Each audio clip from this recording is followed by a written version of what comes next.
Namaskar. The twists and turns in Sushant Singh Rajput's case would outfox even the most skilled of Bollywood storytellers. The death of the 34-year-old actor at the height of his popularity stunned the country.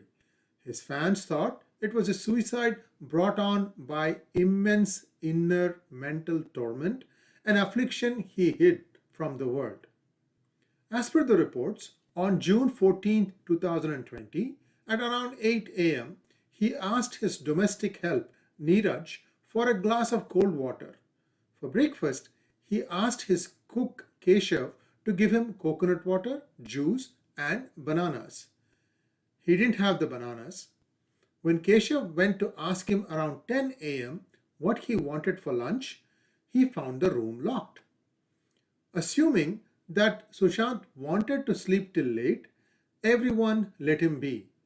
But when the actor did not open the door or answer the calls of 𝗪𝗀𝗪𝗀𝗀, his creative content manager and flatmate since January 2020, the staff grew concerned enough to hunt for a key and alert Sushant's sister Meetu, who lives in a Mumbai suburb, 𝗀𝗂𝗀𝗀𝗀, about 16 kilometers away.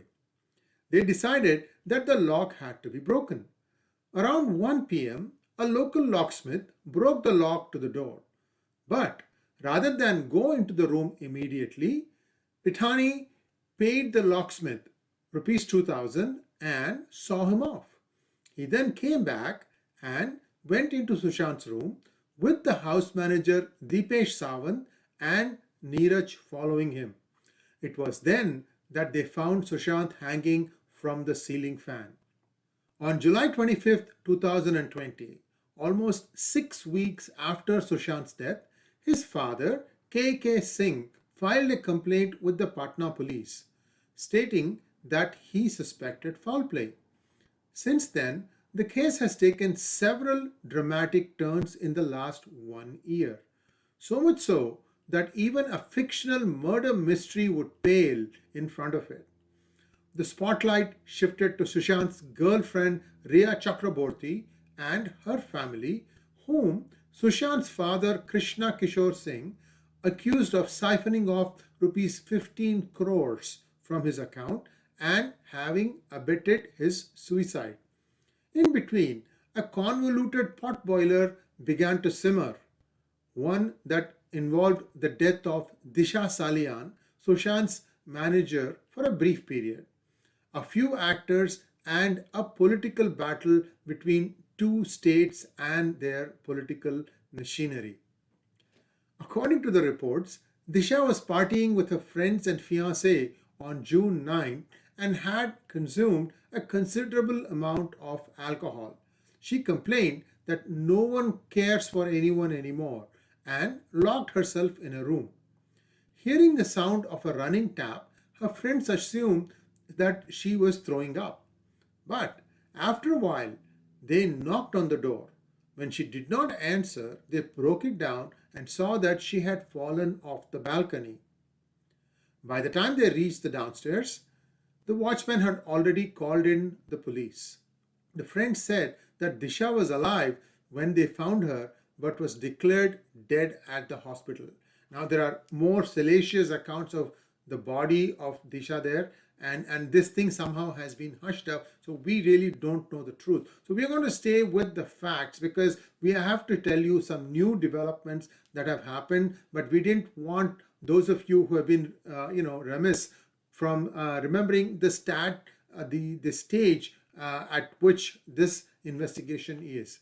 18 months later, the investigative agencies, in particular the Central Bureau of Investigation, has still not cracked open the case.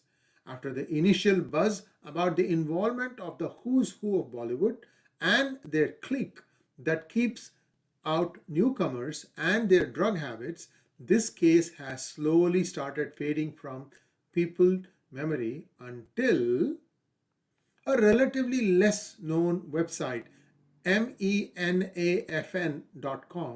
reported that the CBI has approached the United States to provide them with information on some deleted messages that SSR may have posted on social media networks like Facebook and Google. That brings up a question. Aren't these two already having offices in India? Then why does CBI have to ask United States? This is a very strange thing. Under the India's Mutual Legal Assistance Treaty, MLAT, with the US, from Google and Facebook. Now, both are headquartered in America. In fact, they are headquartered very close to where I live. You can ask one or two nations to exchange information that might aid in solving cases.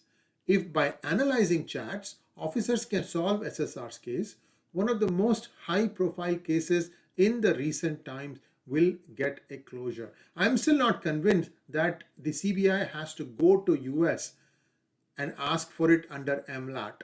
I think they could do the same thing by asking the local Facebook and Google offices. This could be a time-wasting tactic, and I think I am reasonable in assuming that, because remember what happened in the case of Shashi Tharoor and Sunanda Pushkar.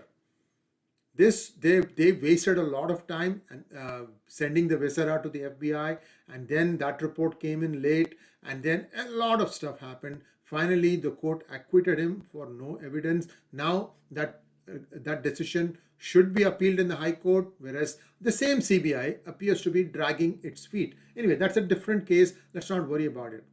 Dealing with different aspects of Rajput's death, the Enforcement Directorate and the Narcotics Control Bureau also started conducting investigations. The then NCB Bureau is now the Chief of Delhi Police, the colorful Rakesh Asthana. Just a data point. As part of it, NCB had arrested the actor's girlfriend, actress Riya Chakraborty, last year. During the investigation, her bank accounts were frozen. A special court has recently accepted Chakraborty's plea to allow her to use her accounts again. Now, some unanswered questions in this mysterious death case are: 1. There has been no serious talk about SSR and his mental health. Number 2. Was the nepotism angle sensationalized? Number 3. What are the Enforcement Directorate's findings? Number 4. SSR's death and drugs. What is the connection? Remember that there was a picture that was being circulated of many of the high-profile heroes and heroines which looked like they were sitting in front of drugs, at least. And what happened to the CBI investigation? Is this something that is a red herring, or is this something that is a serious attempt to try and solve this case? Now, let's look at the death of Sushant's manager, Disha Salian. As of today, her case stands closed. An accidental death report was filed after Disha Salian's body was found. Police have filed a final report as they claim there was no foul play. Since there was no FIR registered or first information report registered after her death, the police have closed this case and don't have to report to a court. Sad, because many think that the clue to Sushant Singh Rajput's death lies in solving Disha Salian's murder or death. The case of Sushant Singh Rajput's death had put the Shiv Sena in trouble. The way Shiv Sena reacted to the decision of the Supreme Court, many questions are arising from it, that if everyone is happy with the CBI investigation, then what was the problem of the ruling party of Maharashtra? There always is a problem. One of the stories that came about in social media was the deep connection between the suicide of SSR's former manager Disha Salian, son of Maharashtra's Chief Minister 𝗀𝗃𝗀𝗀𝗃𝗃 and the State Minister Aditya Thackeray. That is, I'm talking about Aditya Thackeray. Parth Pawar, the grandson of NCP Chief Sharad Pawar and son of Deputy Chief Minister Ajit Pawar, was seen standing with the opposition in the matter. First, he demanded a CBI inquiry. Then, when the Supreme Court verdict came, he wrote and tweeted "Satyameva Jayate." BJP leader Narayan Rane and his son Nitesh Rane have accused Aditya Thackeray of pressurizing the Mumbai police in this case. In conclusion, justice delayed is justice denied. The killers and their masters roam free, brazen and stronger than ever. Will Sushant ever get justice? Only time will tell. Namaskar. Thanks for watching this. Please like, share and subscribe to PGurus channel.